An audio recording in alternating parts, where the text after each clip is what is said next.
आप सभी को राम राम। अभी भी ये जहरीले वामपंथी मान नहीं रहे। अभी ये खुश हो रहे हैं कि देखो हमने तो आखिरकार इस स्थिति में देश को पहुंचा दिया कि भद्दी गालियां, अश्लीलता, नंगई, इस सब को विरोध का स्वर माना जाने लगा। और अब वही कह रहे हैं कि ये जो बच्चियां हैं, ये जो लड़कियां हैं जो अब माफी मांग रही हैं, जिनके परिवार माफी मांग रहे हैं, वो दबाव में माफी मांग रहे हैं। लोगों ने उनको परेशान कर दिया, इसलिए वो माफी मांग रहे हैं। और ये कह रहे हैं कि लड़ाई आगे भी चलेगी। अब ये जो जहर है ना वामपंथियों का, इसको जरा समझिए। और मैं इसीलिए आप सबसे आग्रह करूंगा, वैसे प्रधानमंत्री नरेंद्र मोदी स्पष्ट कह चुके हैं कि सबको माफ किया जाना चाहिए। हमारी बेटियां इस तरह से बोलें, ये ठीक नहीं है, वो कल्चरल शॉक जैसा है हम सबके लिए। और मैं एक बात बताऊं, कोई हमारे बेटे ये बोलें, ये थोड़ी ना कोई बहुत अच्छा लगेगा। बेटे भी बोलेंगे तो अच्छा नहीं लगेगा, बेटियां बोल रही तो और नहीं अच्छा लग रहा। लेकिन क्या ये विरोध का स्वर है? नहीं है। और अभी मैंने उसको साझा भी किया है। वो इस आंदोलन से जुड़ी एक लड़की है, वो बता रही कि उसके पिता, उसके परिवार वाले सब दुखी हो गए क्योंकि वो लेफ्ट विंग की हो गई। मैं बार बार कहता हूं, देखिए वैसे तो मैं इस मामले में बड़ा स्पष्ट हूं, लेफ्ट राइट सेंटर जो भी हैं वो लोग रहें। और मैं तो बार बार कहता हूं, जैसे अभी एक डिबेट में अर्नब ने कहा कि राइट विंगर्स, तो मैंने कहा भाई मैं राइट विंगर नहीं हूं, क्योंकि मैं नेशनलिस्ट हूं। नेशन फर्स्ट, राष्ट्र सर्वप्रथम, मेरे लिए देश महत्वपूर्ण है। किसी भी विचार से महत्वपूर्ण मेरे लिए देश है, क्योंकि देश है तभी तो हम सब हैं। वैसे ही देश की तरह ही परिवार है तभी तो हम सब हैं। हम तो अभी भी, हम जैसे लोगों का संकट है, एक परिवार से बाहर जाकर कुछ सोच ही नहीं पाते। हमारा अपना हो, उसमें परिवार में शामिल हो तो उस अपनी किसी भी चीज का मतलब नहीं।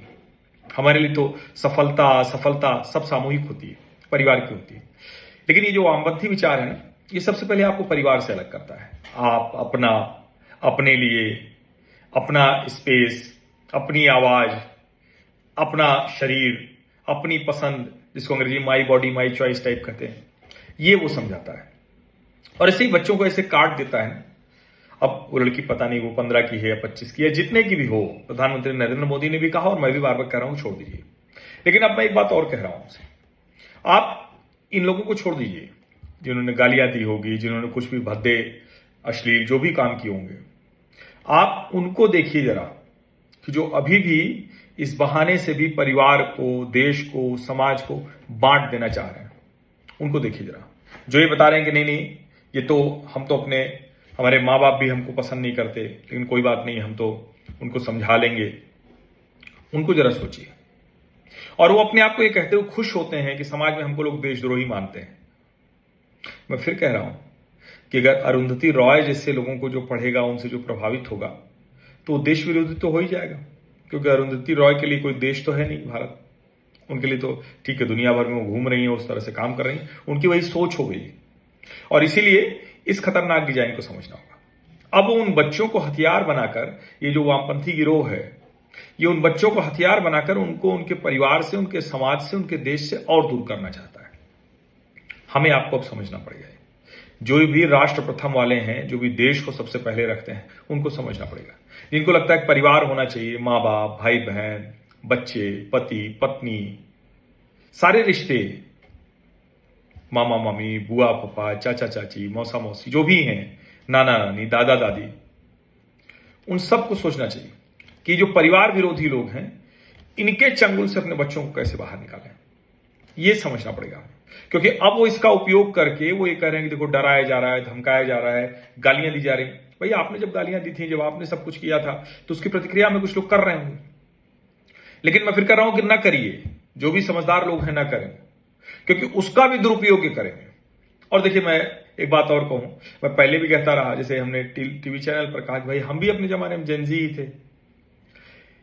बाद वाली पीढ़ी थोड़ा रेबेलियस, थोड़ा विद्रोही, थोड़ा वैसी होती ही है। लेकिन ये कहना कि एकदम से अलग लोग हैं, ये आप इनको ऐसे मत समझिए, ये बड़ा खराब तरीके का विमर्श है। वामपंथी चाहते हैं कि इनको अलग से ऐसे कर दिया जाए कि भारत से, परिवार से, देश से अपने आप कुछ काट लें। इसलिए हमें आपको जरा समझना पड़ेगा। इस नैरेटिव को ठीक से, इसको ध्वस्त भी करना है, इस लड़ाई को अच्छे से लड़ना है। इसको आप समझिए, ये बच्चे अलग नहीं है। और ठीक है, थोड़ा रील ज्यादा देखते हैं, थोड़ा मोबाइल ज्यादा देखते हैं, थोड़ा अलग से, लेकिन ऐसा नहीं, उतना ही कंसर्न होता है, उतनी ही चिंता होती है, उतनी संवेदना होती है, उतना ही वो आपसे प्रेम करते हैं, बल्कि उससे ज्यादा वो तो अभिव्यक्त भी कर लेते हैं। हम तो प्रेम करके अभिव्यक्त भी नहीं कर पाते थे। थोड़ा पसंद हो सकती है इधर उधर की, और मैं तो बार बार कहता हूं, गाने भी रिमिक्स में वही पुराने वाले वो सुन रहे हैं। पुराने वाले गाने ऐसे नहीं सुन रहे, लेकिन रिमिक्स में म्यूजिक लगा के सुन रहे हैं। उन बच्चों को दूर मत होने दीजिए। ये वामपंथी गिरोह की, आयातित गिरोह की बड़ी साजिश है।